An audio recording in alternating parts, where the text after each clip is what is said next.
Welcome to 3 Minute Tech. These are the videos where we answer your technical financial planning questions without all of that jargon. Shot on location at our beautiful new offices, Level 37 QV1. Now today, we'll be talking about superannuation and commencing an income stream from your superannuation savings. Now, as many of you know, Australia's superannuation system is the envy of the world. But a question I often get asked is, how do I actually draw from my superannuation savings to meet my retirement? And what are the eligibility requirements? And we'll be covering that today. So when can you actually retire within Australia? Well, there's no set retirement age. And if you have the wealth available, you can retire at any age. Unfortunately, people get confused with when you can receive the age pension, which is age 67, and when you can begin to access your superannuation savings, which is typically age 60. And we'll be talking about the latter, when you can access your superannuation savings today.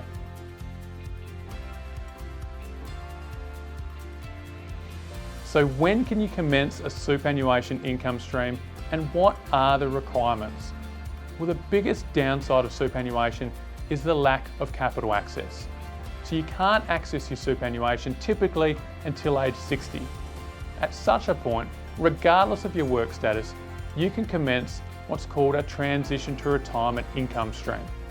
This provides you up to 10% access of your superannuation savings every financial year. If you want full capital access to your superannuation savings, you again need to reach the age of 60, and you need to satisfy what's called a condition of release. So what is a condition of release?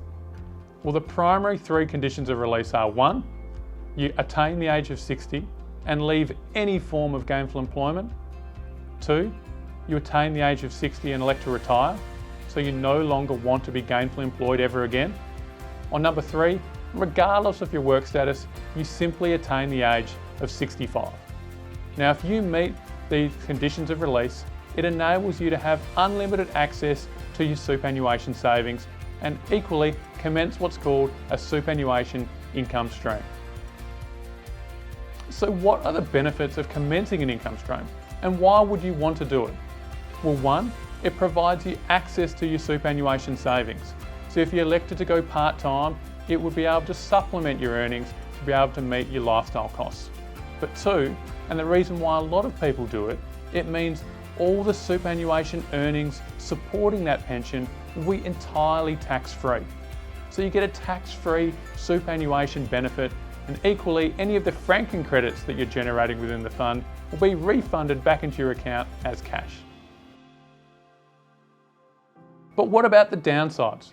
What are the downsides of commencing a superannuation income stream? Well, given the significant tax benefits we spoke about earlier, the government mandates that you are required to take out money from superannuation when you commence the income stream.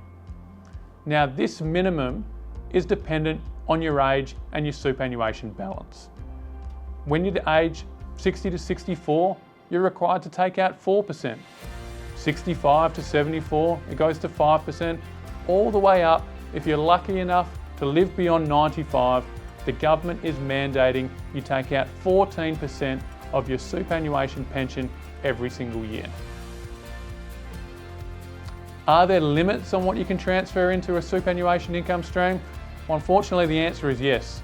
Prior to the 1st of July 2017, you could transfer an infinite amount into superannuation income stream and get the tax benefits that go along with it. But since then, there is a limit called the transfer balance cap. Now, that cap is currently $1.9 million per individual. So if you're thinking for a couple, you can have a maximum of $3.8 million inside tax-free pension phase. So if I commence a superannuation income stream, does that preclude you from making additional contributions to super? And the answer is simply no. As long as you meet the other eligibility requirements to make contributions completely separate to commencing a pension, then yes, you can continue to contribute to super and get the tax benefits that come along with being in pension phase. So in today's case study, we have Stephen.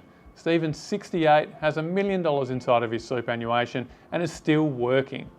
Now, after understanding some of the benefits of being in pension phase, it's something that he's really considering for his superannuation fund. And the facts of the matter are, if he was to invest the $1 million in Australian shares, earning an 8% return between income and capital growth, 4% each, he'll actually be over $10,000 better off by simply being in pension phase.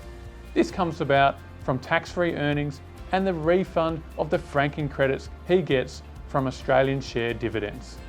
Now, yes, he's required by law to take out a minimum amount, and based on his age, it's 5% of $50,000, but he can simply recontribute those funds back into the superannuation environment using his available contribution caps. So what have we learnt today? Well, we know there's no set retirement age in Australia, but to be able to access your superannuation savings, typically you need to meet age 60 and satisfy a condition of release. Now, why would you want to commence an income stream? One, to be able to provide some access to your superannuation savings to supplement your lifestyle, or two, simply to get the tax benefit that comes about by being in pension phase and commencing that income stream.